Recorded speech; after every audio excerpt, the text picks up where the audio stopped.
जय संतोषी माता। आप सभी भक्तों को नमस्कार।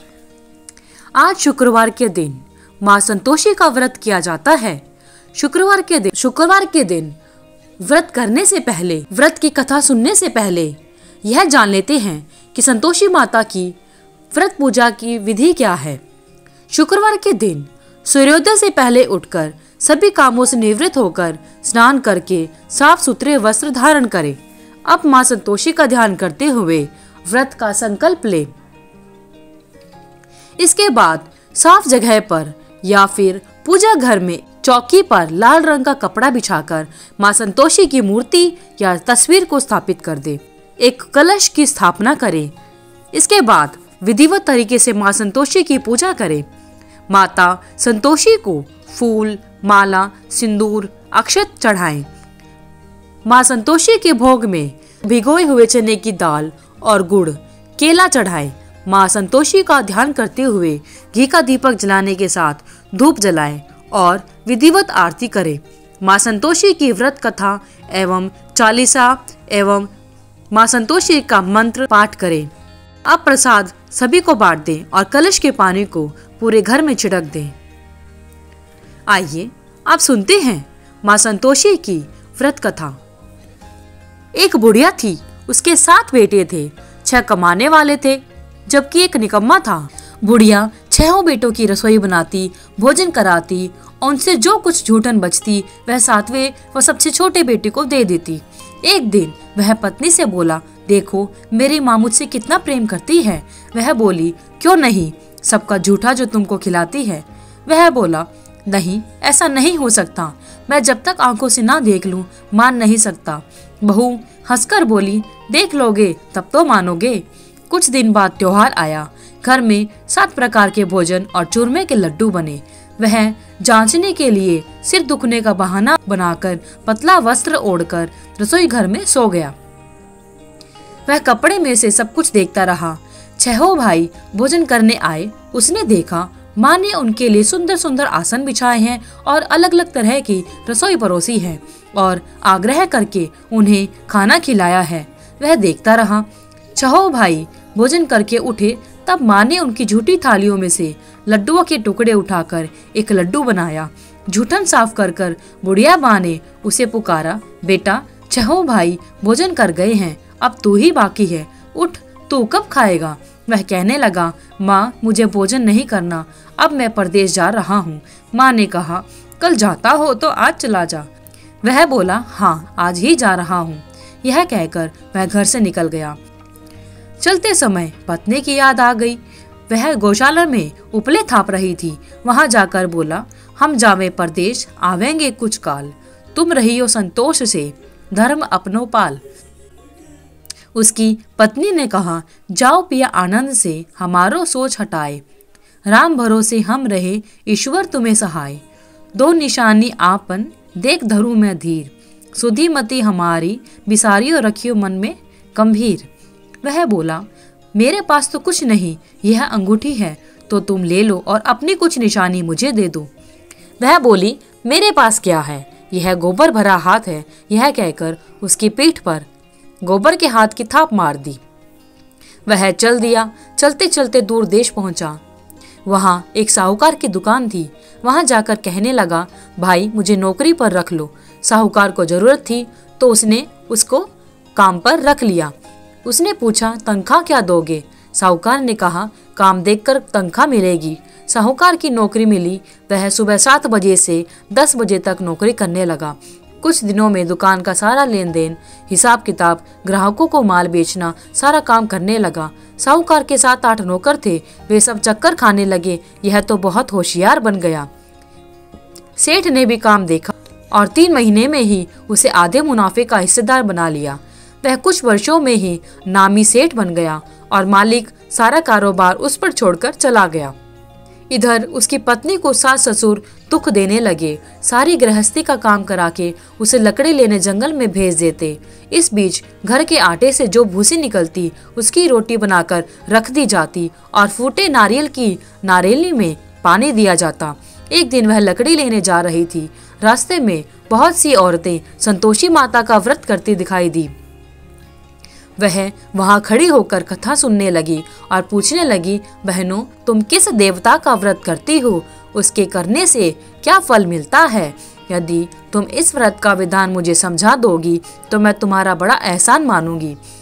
तब उनमें से एक औरत बोली, सुनो, यह संतोषी माता का व्रत है। इसके करने से निर्धनता, दरिद्रता का नाश होता है और जो कुछ मन में कामना होती है सब संतोषी माता की कृपा से पूरी हो जाती है। उसने उससे व्रत की सारी विधि पूछी। वह भक्तिनी स्त्री बोली, 1.25 आने का गुड़ चना ले लेना, इच्छा हो तो 5.25 आने का लेना या 1.25 रुपए का भी, सहूलियत के अनुसार लाना। बिना परेशानी और श्रद्धा व प्रेम से जितना भी बन पड़े सवाया लेना। प्रत्येक शुक्रवार को निराहार रहकर कथा सुनना। इसके बीच क्रम नहीं टूटना चाहिए। लगातार नियम का पालन करना। सुनने वाला कोई ना मिले तो घी का दीपक जलाकर उसके आगे या जल के पात्र को सामने रखकर कथा कहना। जब कार्य सिद्ध ना हो, नियम का पालन करना और कार्य सिद्ध हो जाने पर माता के व्रत का उद्यापन करना। 3 मास में माता फल पूरा करती हैं। यदि किसी के ग्रह खोटे भी हों तो भी माता वर्ष भर में कार्य सिद्ध कर देती है।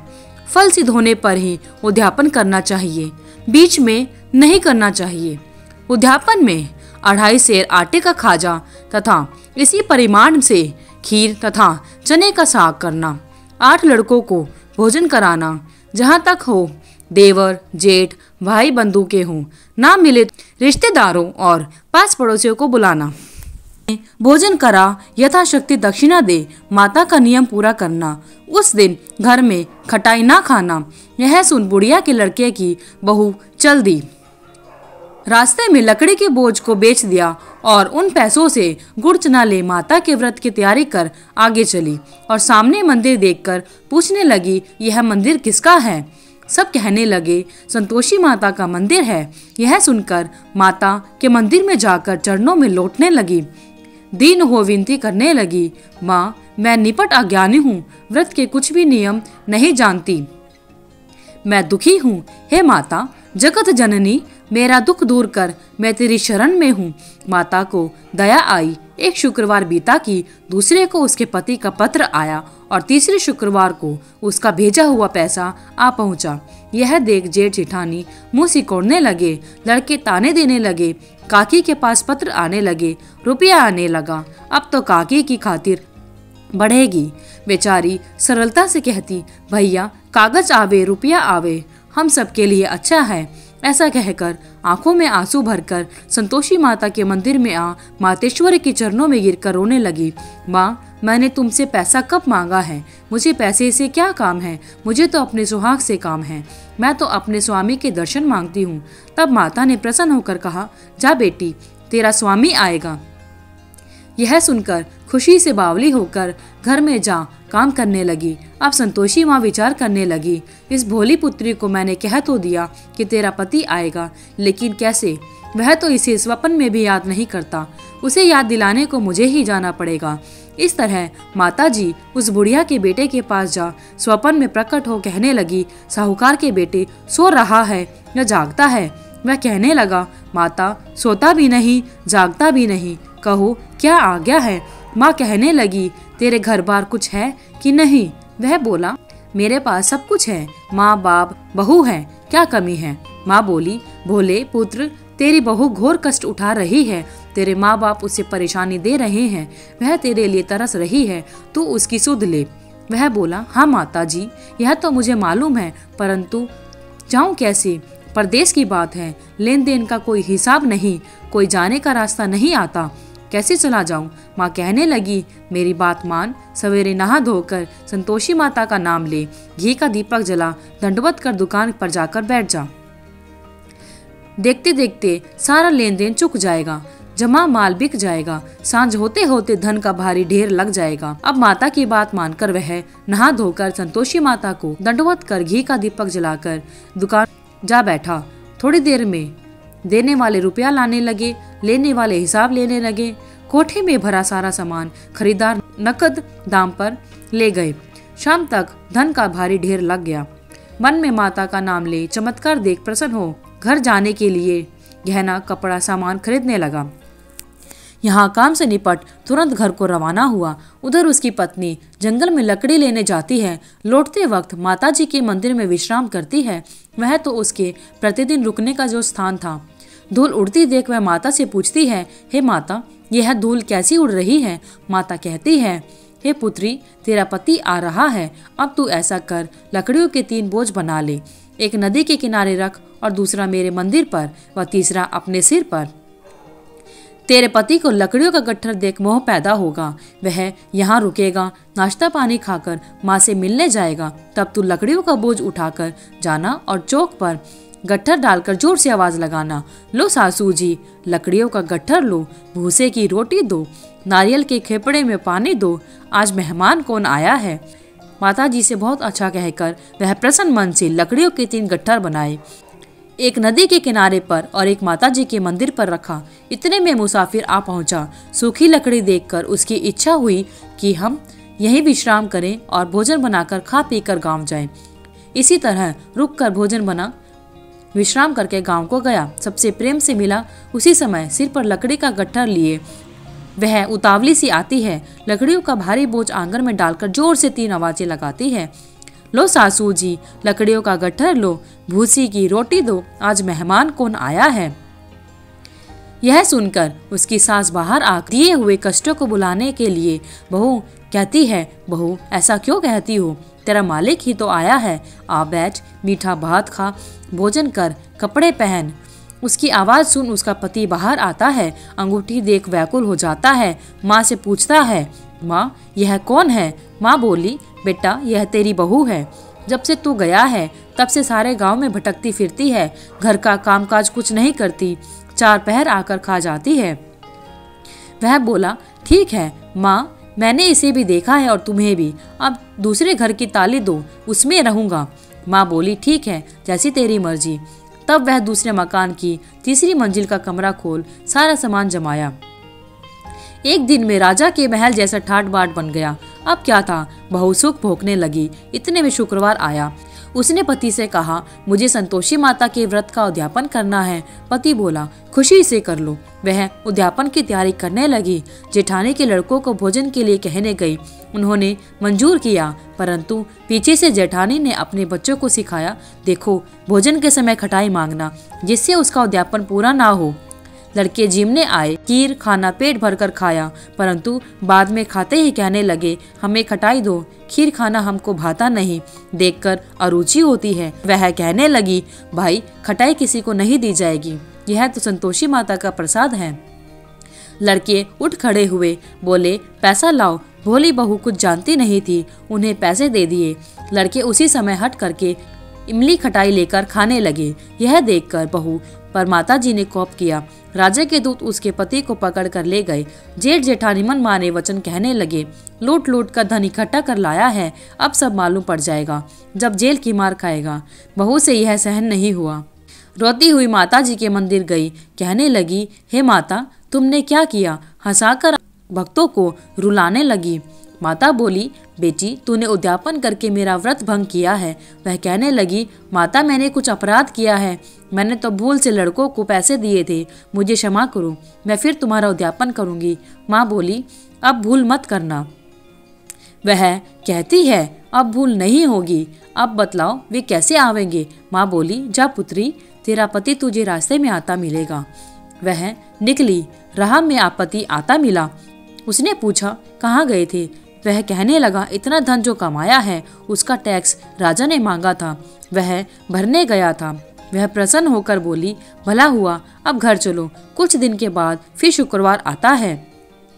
उसने अपने पति से कहा कि मुझे फिर माता का उद्यापन करना है। फिर पति ने कहा, करो, खुशी से करो। बहू फिर से जेठ के लड़कों को भोजन को कहने गई। जेठानी ने 1-2 बातें सुनाई और सब लड़कों को सिखाने लगी, तुम लोग पहले ही खटाई मांगना। लड़के भोजन से पहले कहने लगे, हमें खीर नहीं खानी, हमारा जी बिगड़ता है, कुछ खटाई खाने को दो। उसने कहा, खटाई किसी को नहीं मिलेगी, आना है तो आओ। वह ब्राह्मण के लड़के लाकर भोजन कराने लगी। यथाशक्ति दक्षिणा की जगह 1-1 फल उन्हें दिया। संतोषी माता प्रसन्न हुई। माता की कृपा होते ही 9वें मास में उसके चंद्रमा के समान सुंदर पुत्र प्राप्त हुआ। पुत्र को पाकर प्रतिदिन माता जी के मंदिर को जाने लगी। माँ ने सोचा, यह रोज आती है, क्यों ना आज इसके घर चलूं। यह विचार कर माता ने भयानक रूप बनाया। गुड़ चने से सना मुख, ऊपर सुंड के समान होठ, उस पर मक्खियां भिन भिन कर रही थी। दहली पर पैर रखते ही उसकी सास चिल्लाई, देखो रे, कोई चुड़ैल डाकिन चली आ रही है। लड़कों, इसे भगाओ, नहीं तो किसी को खा जाएगी। लड़के भगाने लगे, चिल्लाकर खिड़की बंद करने लगे। बहू रोशनदान में से देख रही थी। प्रसन्नता से पागल बन चिल्लाने लगी, आज मेरी माता जी मेरे घर आई हैं। वह बच्चे को दूध पीने से हटाती है। इतने में सास का क्रोध फट पड़ता है। वह बोली, क्या उतावली हुई है, बच्चे को पटक दिया। इतने में माँ के प्रताप से लड़के ही लड़के नजर आने लगे। वह बोली, माँ, मैं जिसका व्रत करती हूँ यह वही संतोषी माता है। सबने माता जी के चरण पकड़ लिए और विनती करने लगे कि हे माता, हम मूर्ख हैं, अज्ञानी हैं, तुम्हारे व्रत की विधि हम नहीं जानते। व्रत भंग कर हमने बड़ा अपराध किया है। जग माता, आप हमारा अपराध क्षमा करो। इस प्रकार माता प्रसन्न हुई। बहू को प्रसन्न हो जैसा फल दिया वैसा माता सबको दे, जो पढ़े उसका मनोरथ पूर्ण करे। बोलो संतोषी माता की जय। हे संतोषी माता, जिस प्रकार आप बहू पर प्रसन्न हुई, वैसे ही इस व्रत को करने वाले और कथा को सुनने वाले सभी पर अपनी कृपा बनाए रखना। धन्यवाद। अगर आपको वीडियो अच्छी लगी तो वीडियो को लाइक करें, शेयर करें, चैनल को सब्सक्राइब करना ना भूलें।